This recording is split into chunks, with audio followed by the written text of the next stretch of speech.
Good morning, afternoon, or evening, everyone. Welcome to today's webinar. My name is Andreas, the founder of QualitaX, and I am joined today by three guests.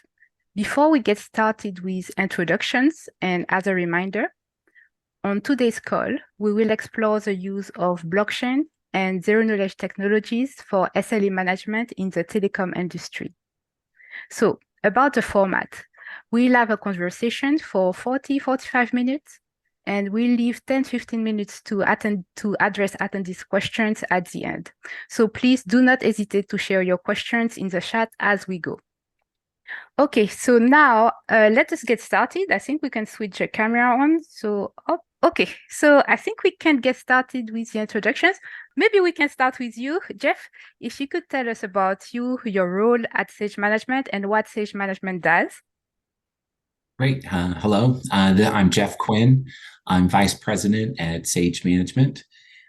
Sage Management has been in the business of wholesale invoice validation for about 20 years.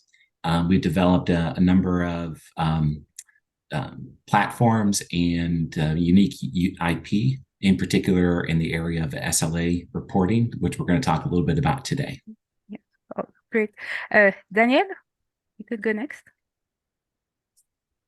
Oh, you're on mute, I believe. There we go. Thank you. Hi, thank you, Andreas. So Daniel Bar-Lev, I'm VP Strategic Programs at MEF Forum. MEF is an industry consortium, not-for-profit in the telecom industry. We've been around for 22 years, since 2001.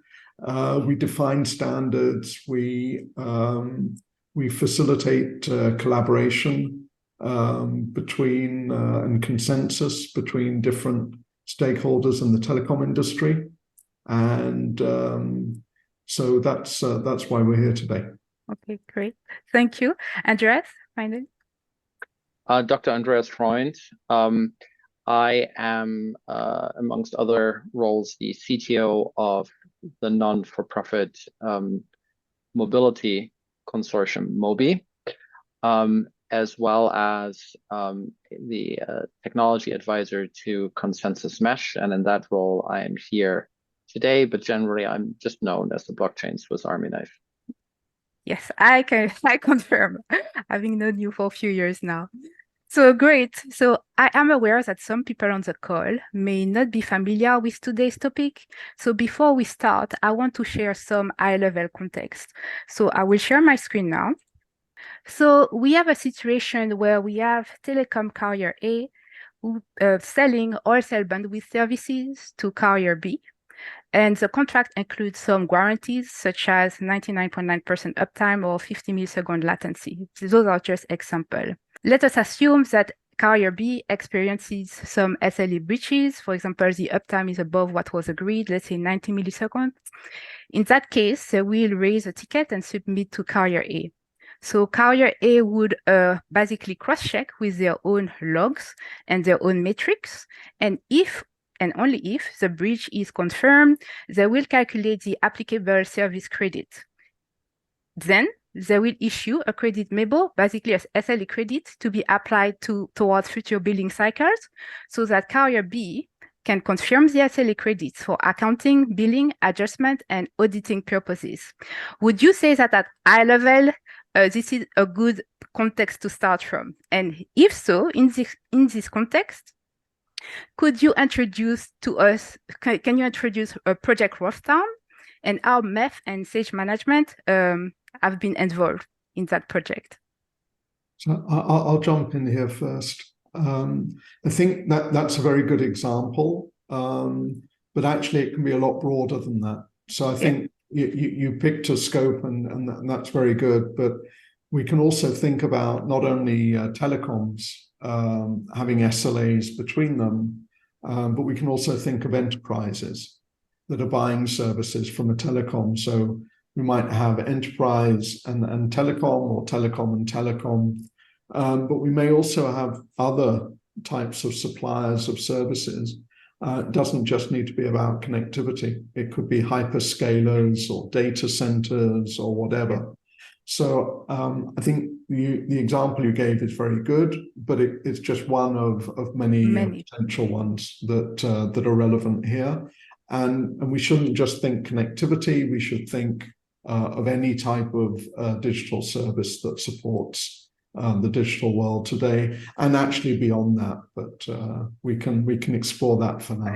Yes, definitely. So, am I right in saying that Project Roughtown is actually not, as you were saying, limited to that use case, but it includes everything that you've just listed as well? Is that correct? So just a little bit of clarification. Okay. Wolftown is the name that we've given to one of our MEF accelerators. So the MEF accelerators are essentially projects where members get together to literally accelerate collaboration and understanding of new use cases. So we started with Wolftown Okay. as a MEF accelerator. We're going further now. We're actually standardizing what the requirements are for this type of use case. So I just wanted to clarify that what we're really talking about now is standardization of SLA reporting. Yes. So why the need for standardization to start with? What are currently the major pain points in the industry? Could you share that with us, please? Yeah, if you don't mind, I'll jump in there. So in these commercial agreements, better starting with the trouble tickets, right? So the carriers have a communication channel between them. And so when there is a service, outage, as an example, tickets are exchanged. But there's a lot of different reasons why tickets might be exchanged between those two carriers. And so after the service has been restored, subsequent to that, the buying carrier then looks at their contract to determine if the cause of the outage is something that they should be compensated for according to the commercial agreement between the carriers. Now, the tickets themselves, they're very high volume. When credits are due, they're not the largest dollar amount on an individual case basis, a few $100s, but in aggregate, we estimate that there's about $600 million annually in these credits that are due between carriers. But there's a lot of very small change in that process. And the process is complicated. You have to review the credit, determine what the root cause is, then determine whether or not that qualifies for credit and what percentage of credit, and then apply that against a recurring charge. And then if you're the buying carrier, after you've done all that, then you submit a credit request, typically in the form of a dispute with the selling carrier. The selling carrier receives the dispute and has to basically replicate everything that the buyer did. They have to review their ticket data, determine the outage credit, determine if they were at fault, determine a percentage, determine if there's the credit amount, and see if they match. So it's a very resource intensive, drawn out process that happens in high volume. And so it's really, really ripe for automation. But there's challenges in the automation because they're not operating with a single source of truth. Okay, just before we go further, how long usually does this process last? So from a breach to applying the SLA credit, for example? Well, the credits can be requested, within a few weeks or a couple months after the end of the month. But when those credits get resolved with the other carrier, varies a great deal. It's not uncommon for those disputes to aggregate and collect over the course of a couple years and then become part of some sort of settlement. Some of those, though, are processed, much more quickly. It varies a great deal. In the meantime, by the way, while those credits are being worked, there are financial uncertainties by both the buyer and the seller. The buyer has the uncertainty of what expenses ultimately they're responsible for, and the seller has uncertainty on the revenue that they may owe a portion of that back to the buyer. Those financial uncertainties also create problems. Yes. Especially when they aggregate. Just to jump in here really quick, the key thing is that if they aggregate because these entities are typically publicly traded entities, they are required above a certain threshold to report those uncertainties, right? And especially in high volume situations, even though each individual one may only be a couple $100, but that can quickly add up, especially, think about like large carriers having not one, but a few thousand of these type of agreements in place. So we're talking about millions of these trouble tickets with one carrier within a financial year that they have to. And that is just between intercarrier. Now go to trouble tickets for each of their services that they're selling to their customers. So if you include that, then you're talking about hundreds and millions of these type of tickets, right? And which is always put, swept under the rug.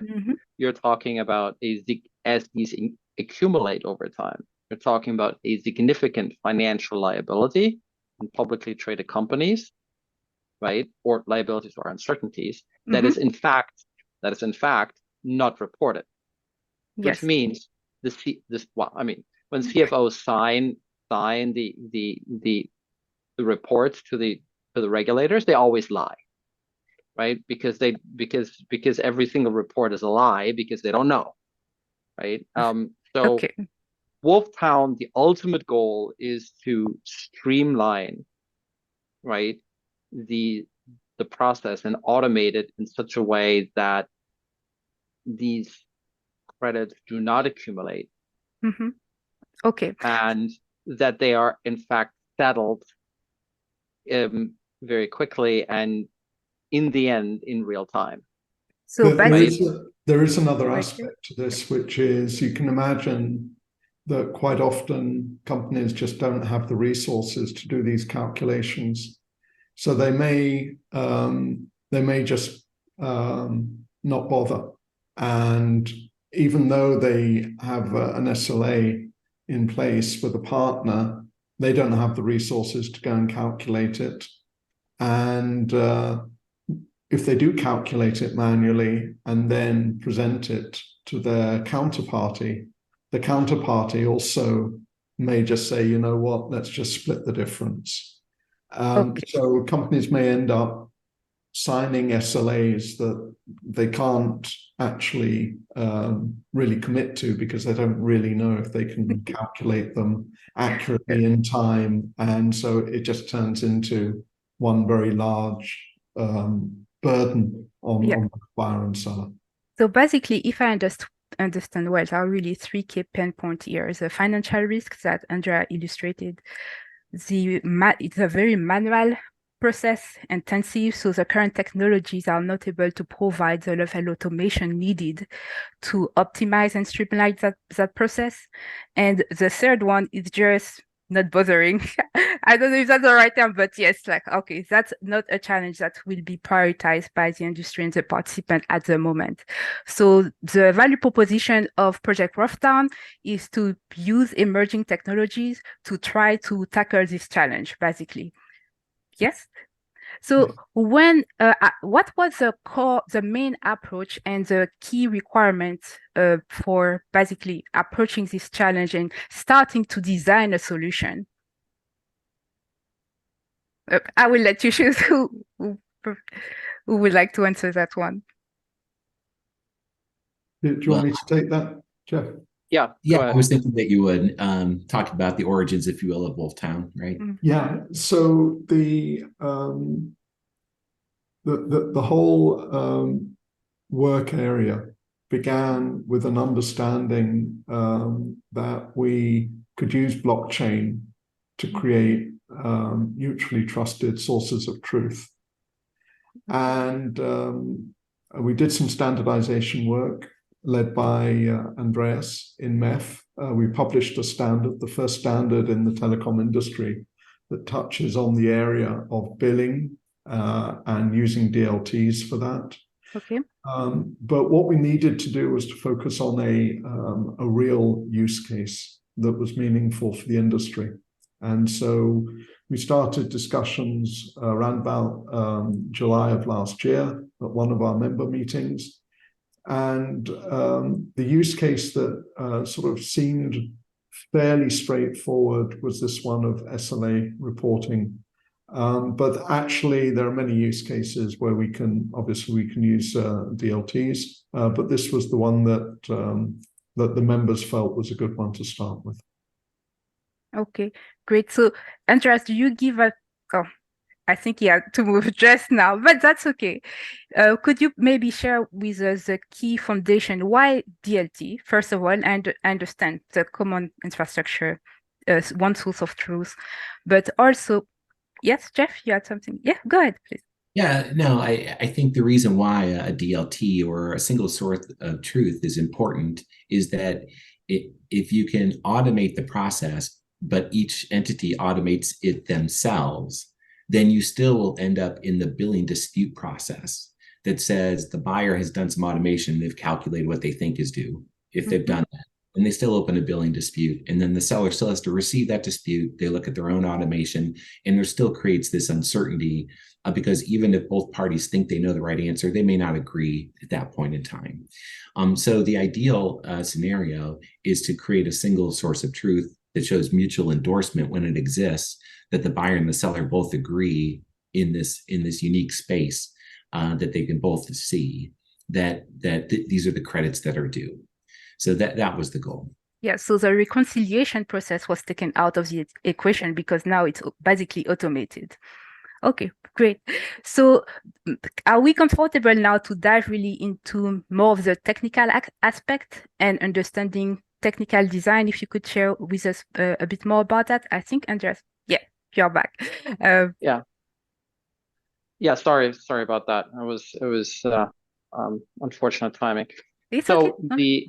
So I think that I mean, Jeff touched on sort of like the key problem, right? It's like and the key problem is that this trouble ticketing Wolftown is just an example of what is generally can be described as multi-party business processes and the automation of those, and they require automation facilities that not operate in a silo, right? So the natural inclination is, oh, blockchain is the right answer, right? So everybody goes like, yeah, let's do blockchain. So then people realize, oh, wait a second, right? If we're operating on a blockchain, then everybody can see everything, right? Because you want to operate on one blockchain. May I interrupt, please? Andreas, just to say, so the assumption is here we are not talking about private blockchain. So because you just said, okay. I just said blockchain. So just I want to give the attendants sort of like a bit of a history lesson with that, and then let's go.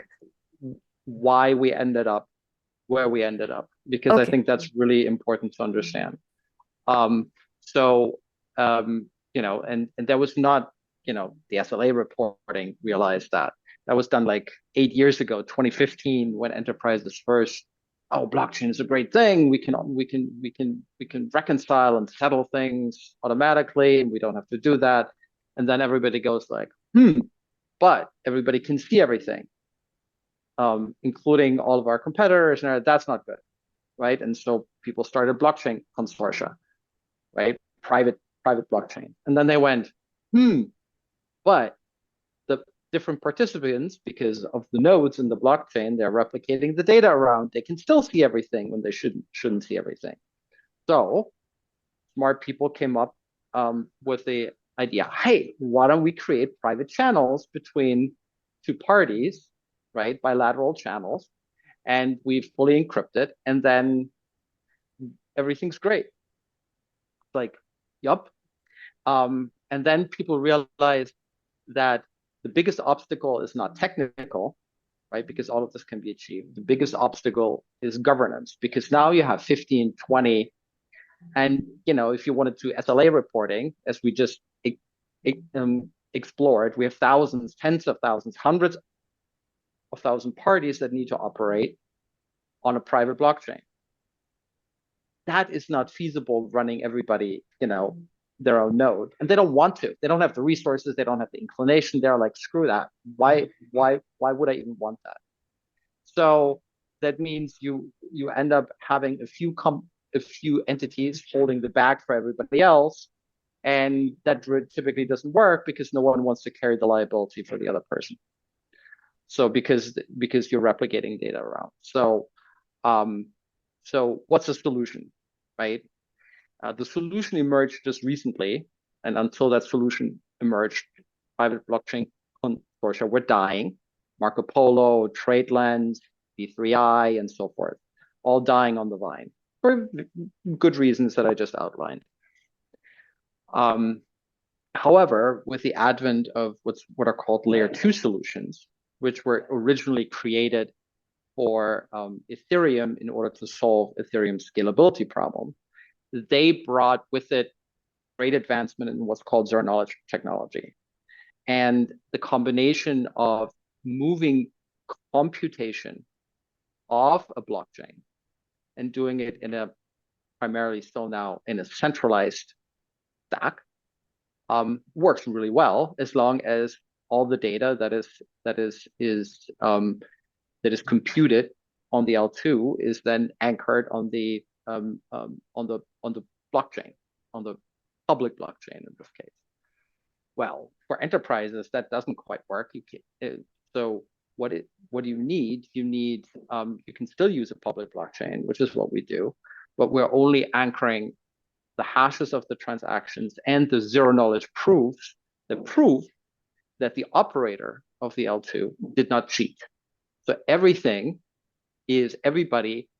who's operating on the L2, not running any nodes, can verify at all times that whatever was done in that black box was done exactly as it was supposed to.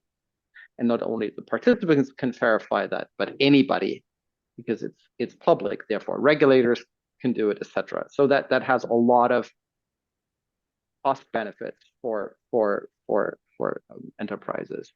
And this is where Sage and Consensys Mesh are collaborating, building out this centralized compute instances that for the participants is essentially a black box, just like it's like when you have something on AWS and Azure, right? They operate that for you. They assure that they have uptime, they have SLAs, right, and that they can't see, no one can see anything, and that is exactly what is being done. So it is really a trusted compute environment as a service that executes these digital agreements, smart contracts, in a way that everybody's already knows from the good old blockchain days, Solidity smart contracts, etc. But now within this black box, right, and with the proofs that everything in the black box operated perfectly well, we have privacy, we have scalability, and we have cost reduction for that, because rather than having to run 10 systems, now you run one. So you have you amortize through scale. Yes. So that is the basic motivation and reason why this approach is done, because again, Sage is a trusted entity, Yes. right? And there will be contractual agreements in place that make sure that Sage is But not if doing Sage doesn't deliver, we need to go to we are able right. to. Yeah. So, however, because all the software is open source, right? If someone doesn't want to, they can take their data and they can start somewhere else. So, and I think that's particularly important, and Daniel can speak to that in the telecom industry, avoiding vendor lock-in. Yes. And we can then later on maybe talk a little bit what happens if you have multiple instances, how they can interact with one another. But I want to hand it over to Daniel first. Here okay. first. Yeah, I think we spent a lot of time actually explaining why is decentralization so important. And then we come and we say, but now it's not actually the sort of decentralization we've been talking about. it's like a best of both worlds. So explaining that is something that's very important, and we're getting that message out, but it takes time because the industry has moved, sort of, it's evolved. So it's not just about decentralization now. It's beyond that. The second thing that we need to explain is who has control of that operation. And that's also, as Andreas said, that's very important to the telecoms. They're very, very nervous, the telecoms, and I guess everybody, about vendor lock-in, that this idea that they'll be locked into a solution and then they just can't get out of it. And that's a big deal for them. So they need an exit strategy. They need a very clear exit strategy. And one of the interesting evolutions here is that they can say to a trusted third party, such as MEF and Sage, yes, you can run and operate that instance, that service for us, and we can always go and check, what the proofs and everything on the public chain. But we're seeing now that some of the telecoms are saying, actually, we want to use DAOs to control that operation, that we won't exclusively give it to a trusted third party, but we will be able to do some of or all of the control collectively. So that's also an interesting direction. I think that, and the term that has been coined as digital cooperative compared to blockchain consortium. So blockchain consortium is this private environment. What we're talking about here is a digital cooperative. Again, this is a very new direction for the telecom industry, and I tend to believe that at the beginning they'll look more at the trusted third party, exclusively operating the environment as a service for them. But we'll see more and more talk of these digital cooperatives. Okay, great. Thank you for this. One thing, just to clarify, what is the current status of the project? Are there already carriers onboarded on the platform? And what is the experience on their side? And I'm just cautious of time. Maybe after this, we can discuss more about the technical setup. So if we just go back to the business side, understanding the onboarding on the carrier side, so buyer seller experience, and probably the first feedback that your team started receiving from them, and then we can go back to the technical side. Very good. So the MEF accelerator, Wolftown, has technically wrapped up at this point, and that team is now defining the business requirements and use cases that will go into the SLA reporting service. We do expect that service will be operational in the first quarter of next year. The onboarding process is one by which the individual carriers will enter into a subscription agreement with MEF. And then MEF will work with Sage to make sure those customers are onboarded onto the process. We'll obviously work with the technical side, including folks with Andreas's team, to make sure that the carriers are stood up and ready to operate. But we'll be taking advantage of the software as a service platform that Sage developed to deliver a user interface to the clients, and also take advantage of, I mentioned earlier, the SLA reporting expertise that Sage brings to the process. So ultimately, the solution, in addition to all of the blockchain zero knowledge technology that we've talked about here today, will also incorporate AI analytics around what is the root cause of the trouble ticket to begin with. Was it an outage? What was the reason for the outage? Because that ultimately will be really important. I think another pain point that we're trying to address at Sage is that our experience in blockchain, which we have a number of carriers that we've stood up blockchain solutions for in a private environment. But what we're aware of is nobody wants written into a permanent chain, especially a public version of one, even though it's primarily proofs and hash. Still, nobody wants garbage to make its way into those particular records. And so Sage is there to ensure that only the right records make their way through for the mutual endorsement and zero knowledge smart contract execution. Okay, great. Thank you. So in terms of the technical setup, when it comes to the smart contract, what technology, you mentioned Andreas Consensys mesh. So is it fair to say that is it linear ZK-VM, or can you tell us more about that? Yeah, sure. So we're using the linear ZK EVM as the open source piece that is operating the trusted execution environment. It's running the trusted execution environment, and we're doing so with the appropriate enterprise level of authentication and authorization around that. That's one. Secondly, we're using Solidity smart contracts that have been developed out of Wolftown. Mesh is going to take that further, and for the final service is going to be a production ready version with full security and a security audit around those smart contracts to ensure the highest level of security. Obviously, everything inside the operating environment appropriately encrypted, so nothing's leaking. Because it's open source, all the improvements that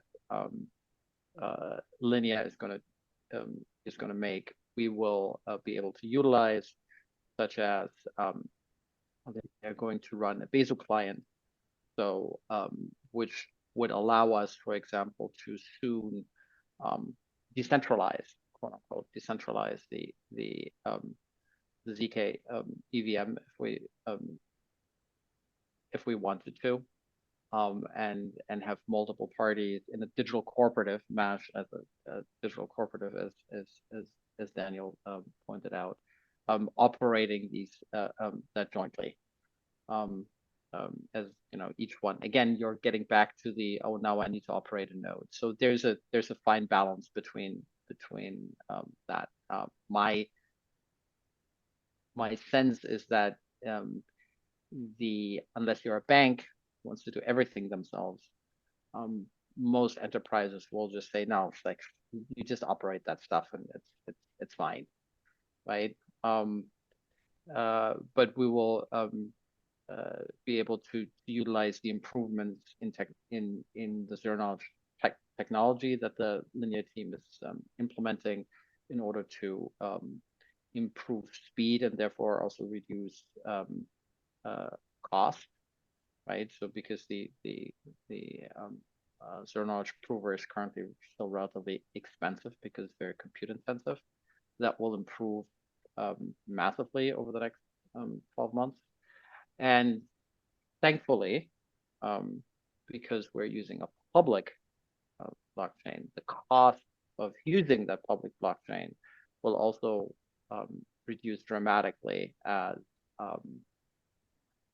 Ethereum upgrades with the by now famous EIP 4844, which is for the insiders, it's called proto-danksharding. But basically, what it means, it allows layer 2s to anchor their core data still on the blockchain, but the extraneous data that is very expensive currently will be basically carried in a container on the side of the blockchain and deleted after 18 days. Because of that, the cost will drop by factors of 10, depending on the type of layer 2. So this is going to be it's a big change. It's also a big change with regard to data availability, but it's very important, and it plays into our argument of, look, this is a public utility that we're using that has super high security, is transparent, so you can prove everything. at relatively low cost very, very soon, without having to worry about that anybody is going to manipulate it, and it ensures that everything is done correctly on that instance that your primary partner operates. I always like to think of this evolution here as there's not going to be just one smart contract system, but there are going to be multiple. There's going to be a digital corporative that has SLA reporting and accounting modules running, that has ordering and quoting modules running, that has product management modules running, that has billing and settlement modules running, because this digital corporative is going to sell end-to-end telco services. So multiple telcos joining together and selling services to end customers under a digital corporative brand. That is in fact another MEF accelerator project that is ongoing corporate for us. So so this is very exciting. We've coined that sort of like a multi-party ERP system is starting to develop. So think of it like SAP 2.0. More than 2.0 for sure. Those are scaled all together. Right, but it's like rather than having 10 implementations of SAP, you just have now one. Shared by multiple parties, yeah. By multiple parties, right? Yeah. So 5, 10, 20, and so integration is done once, not 10, 20, 100 times. So it has massive cost benefits for enterprises. It is just it is a different mental model that they just have to get used to, and that's basically the biggest challenge, right? As with everything, technology is not really the problem, right? It is change management is a big piece in itself. It's the people that need to get comfortable with new approaches. But as soon as we can show them that, look, you might be still a little uncomfortable, but we can cut your cost by like 90%, they're gonna go like, whoop, sign me up. Okay, so realistically, and that's a question for all of you, based on the advantages of the solution, but also the telecom industry is not as fast as or historically has not been as fast as other industry when it comes to blockchain technology. So what is a reasonable timeline, you think? So we know from a product point of view, okay, next year the solution will be available in production. But in terms of adoption, do you sense that it's more a 2, 3, 5-year journey to get there? And what does success look like? So I'm gonna jump in there and say it's very tempting to think of the telecom industry as just those big players that are very, very slow moving and so on. But actually, the industry is extremely heterogeneous now. Okay. Even among the connectivity players, you have a lot of new emerging players that all their networks are software defined. So the big players that we're used to built over decades infrastructure, very strong, powerful infrastructure, but based on legacy architecture. Now these new players are coming in and they can do things in a fraction of the time that the large players can do, because it's all at the click of a button. It's all software defined. You're getting the hyperscalers that are really, and the cloud players that can really move very fast, and they're supplying more and more services. You're getting even the hardware vendors are offering their products as cloud services. So instead of buying a hardware device, you're going to buy routing capability or cybersecurity capability out of the cloud. So I think that as we educate more and more, a lot of these new fast-moving players are going to be very open to adopting new approaches like this. And that's where I see the early adoption taking place with these newer players. And then over time, we'll also see the very established players bringing in this sort of this new approach for specific use cases that they can test out and make sure that they're not exposing themselves to risk that they can't afford to. I thank you very much. I have one last question before we go to the audience for questions and answers. Was there any regulatory risk in implementing this solution, because the telecom industry is highly regulated, or for this specific use case or set of use cases, they were selected purposefully because there are less regulatory risks? Well, we haven't seen any issues of Okay. regulatory risk whatsoever. Obviously, privacy, data privacy, but that's something that everybody's got their arms around anyway, so they know how to analyze that from the get-go. So no, we're not seeing any regulatory issues. Okay, great. Do you want to share anything, maybe something that I haven't asked before we go to the audience? I'm just going to add one thing. Sorry, Jeff. Sure. There's a new wave of what we call network as a service as a market emerging, where all these players in the telecom industry can form very complex supply chains on demand to create very, very, very complex but very high value services that combine connectivity and can combine cybersecurity and many other aspects of digital services that the enterprises need. We see this as a core component in that capability for the telecoms to deliver those types of network as a service offerings. And it's mutually enforcing, because as they're able to offer more, then these supply chains will become very more attractive to more and more players, and you'll see other ecosystems joining these supply chains using these types of techniques. I think what I would add too is just coming back to a point that Andreas made earlier about the challenges of being a CFO when there are so many credits and disputed dollars that are sitting between two entities. And then similar to the network as a service, as the whole industry moves to, closer to real-time connectivity solutions, what you can't afford to have is carriers still debating an outage, a rate application, a start or stop date on a service months after the service has long been gone, and no one's drawing revenue from it anymore. So it's this enormous friction in terms of resources, not just the SLAs. Now we're talking about the entirety of the relationships between the carriers, the rating for the services, the inventories, the quoting, the pricing that even comes before that, and so on.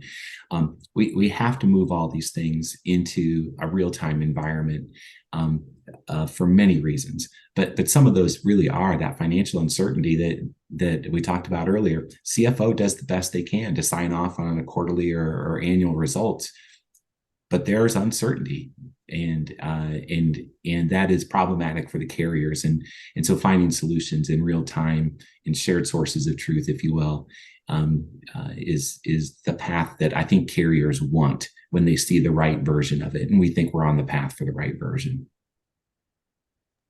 Great. Well, I hope to have you all back maybe in 12 months' time so that we can share the early experience and maybe go a bit, maybe have a demo, who knows, of the platform, and understand the end-to-end process and understand more about the technical side as well. That will be great. If you agree to that, I would love to have you all back to discuss more.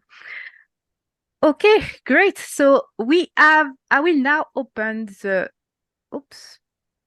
floor to, are there any questions from the audience? So we have Marie-Lise, Martin, Nick, Sonal. I recognize few names, and some of them I do not know. I will check if anything was posted in the chat while I was not up. We'll give 1 minute or so. If so, we'll assume that everything was quite clear and we'll go ahead.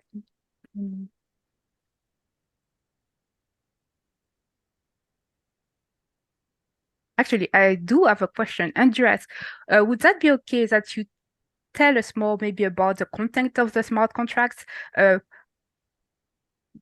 The webinar is more focused on about understanding the value proposition and the business side, but I do know that some people, some attendees would really like to understand a bit more about that as well. So because we do have time to, if they don't have any questions. So Sure. So the as with any Web3 application, right? You have that tug of war between say, oh, it's like smart contract must be immutable, right? To compare to, well, actually now we need to have the smart contract also do that, right? So the upgradability of smart contracts and the complexity that's coming with that. So we are, and luckily, some very, very smart and wonderful people, in particular, Open Zeppelin, have done an enormous amount of work, public open source work on providing secure frameworks for that purpose.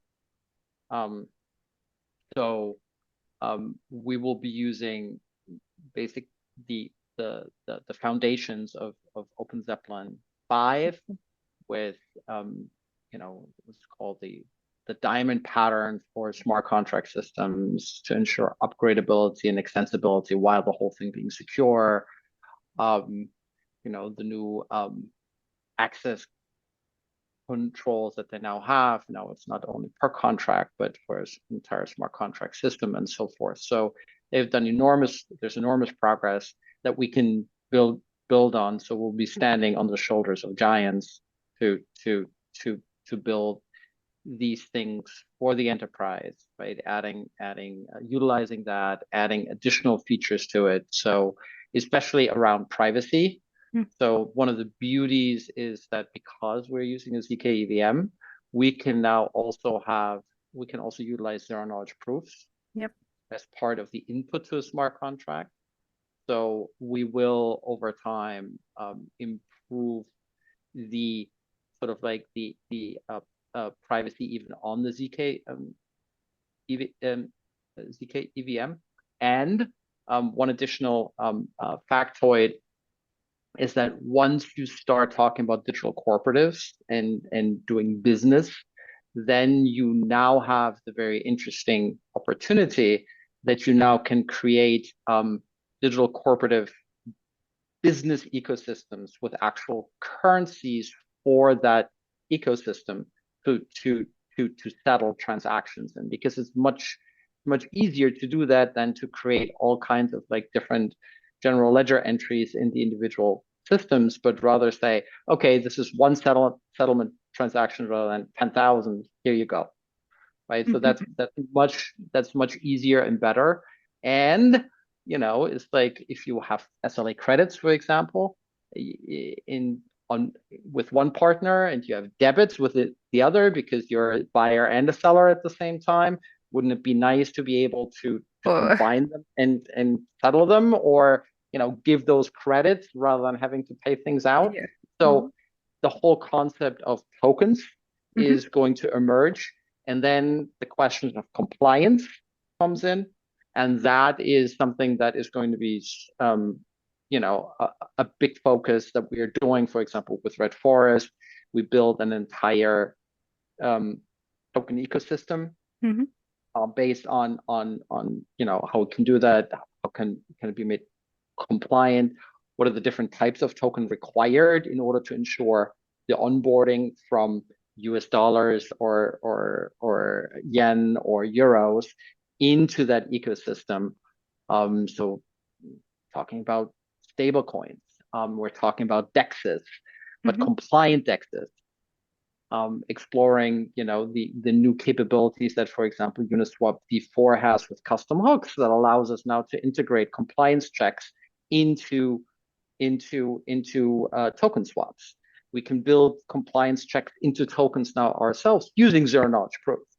So all of these technologies that are currently being developed, we will integrate and bring sort of like a best-of-breed approach to the enterprise, and to the enterprise ecosystem.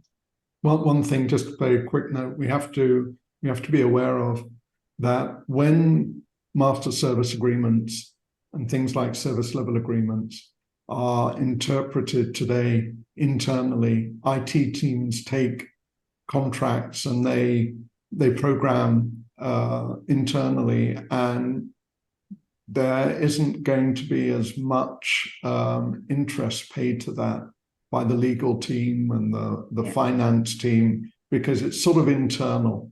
But the moment when we say, oh, there's going to be a smart contract, okay, with other companies, suddenly I think the legal and the finance people will pay a lot more attention and be a lot more concerned about that, because it's external. When it was internal, they had this feeling that it's sort of under control, and if there are mistakes and whatever, not the end of the world. But the moment that it's a smart contract, it's a sort of a commitment. And I think we need to also be very realistic about having to get not only the technology people involved, not only the IT people involved, we need to get the legal and finance people learning how they can sign off on these mutually trusted smart contracts. Yep, that could indeed be the blockers. And while you were saying this, I realized it was a few days ago Abu Dhabi set up the first DLT regime for DAOs and blockchain foundation as well. So when we talk about digital cooperative, and I'm aware we just have 3 minutes left, but what would be the legal setup if it's not? Do you already have an idea of how this looks like in practice?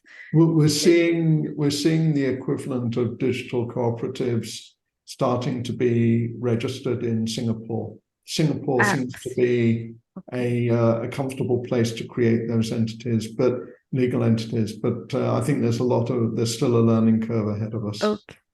Yeah. So there are other so it really will depend on the jurisdiction. Okay. Right. And there is.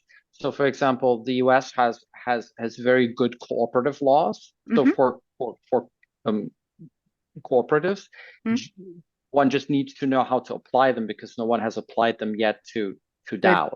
Okay. Right. So it's like it's the legal frameworks often are in place, like in Switzerland, in Holland. They are in place. You just need to understand them and then apply them appropriately and define the roles and make it clear who plays what role in the digital cooperative and how that is mapped into law. And that is where, again, coming back to Daniel's points, the lawyers are really important. The legal teams, they need to understand that, they need to understand this mapping, and then they need to see how this is appropriately represented. That's why, for example, with the Red Forest project, we have done we're writing extensive tests based on business processes that have been defined by the business for the digital cooperative, such that you can prove that, oh, by the way, this process as defined here has this input and this expected output, and then here's the test that proves end to end, and tests that basically prove in each individual step in between. So we've spent an enormous amount of time creating these. Alexa, stop. Okay, well, Alex, actually, great timing. Thank you very much. Exactly. If anybody on the call wants to have more information, where should they find you? Or who should they contact? I think just they should send an email to daniel@mef.net. Okay. We'll keep it simple. Perfect. Right. Well, thank you very much, everyone. Thank you and bye. Thank you so much for Thank having you. us. It was Thank a you. pleasure. Thank you. Bye. Bye. Bye-bye.